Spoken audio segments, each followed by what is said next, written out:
Excuse me. Hello? Hey! Dr. Klamp? Dr. Klamp! I hear you. We're with the NYPD. We'd like to ask you a few questions. Professor, we're looking for clues concerning the incident which occurred. Are you accusing me? Huh? What? This again? What is this? This man. I know him. I think.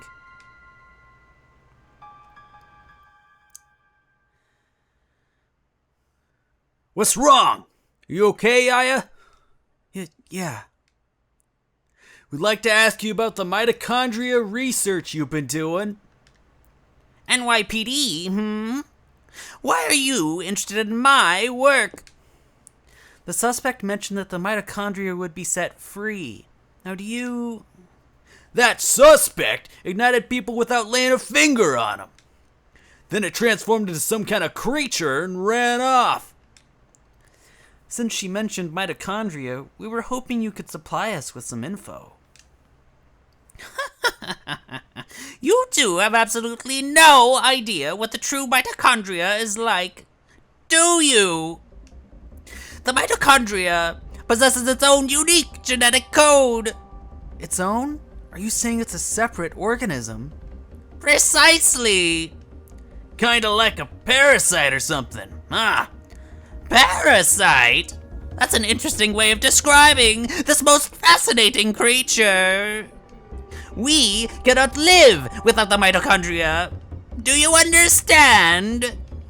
The mitochondria creates energy for us. Without it, we're nothing. We are here because the mitochondria allows us to be here. Our brain, for example. The brain functions due to the interaction between axons and dendrites. This interaction is possible due to the energy the mitochondria provides. Did you know that the mitochondria is capable of discharging 200,000 volts of electricity? This not only pertains to electrical discharge, but also applies to heat energy as well. Heat? Then the combustions from last night were... For a human to burn and melt, 1,600 degrees of heat must be generated.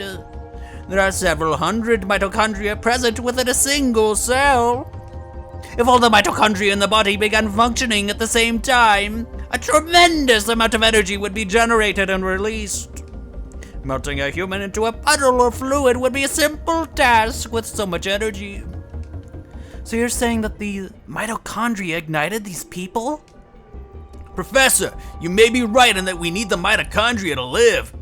But in the end, we're just using them for energy, right? You have no idea.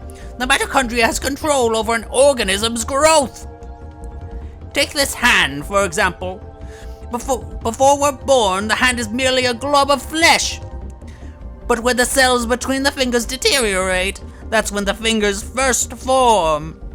When the cells which make up the body aren't needed anymore, it receives a signal to die. This signal is initiated by the mitochondria. When it is relayed, the genetic information in the nucleus is cut off, and in essence, dies. The same can be said for aging. The mitochondria mutates 10 times faster than cells. Of course, this also applies to mutant forms of mitochondria as well. When too many mutant mitochondria multiply, energy production level decreases. The decrease in energy production is associated with the aging process.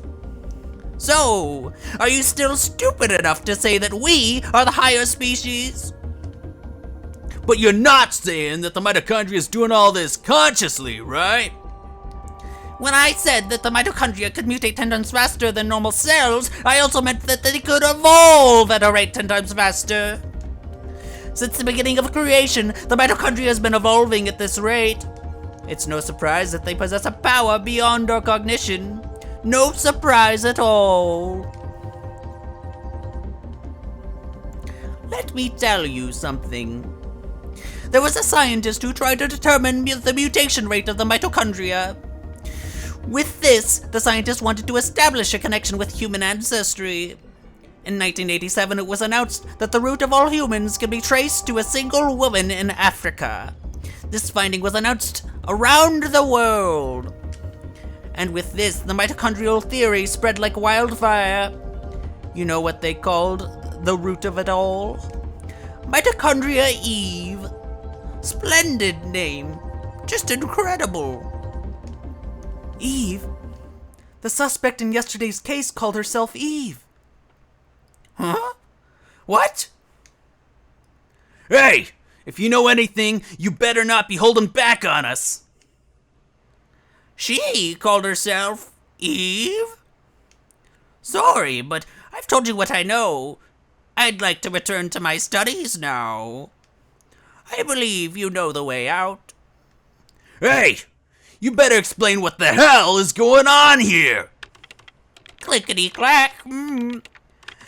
Daniel, forget it. Let's just go. God damn it! Clickety clack. The mitochondria, colloquially known as the powerhouse of the cell, is a misnomer. It is actually the commander of the cell. The mitochondria. Clickety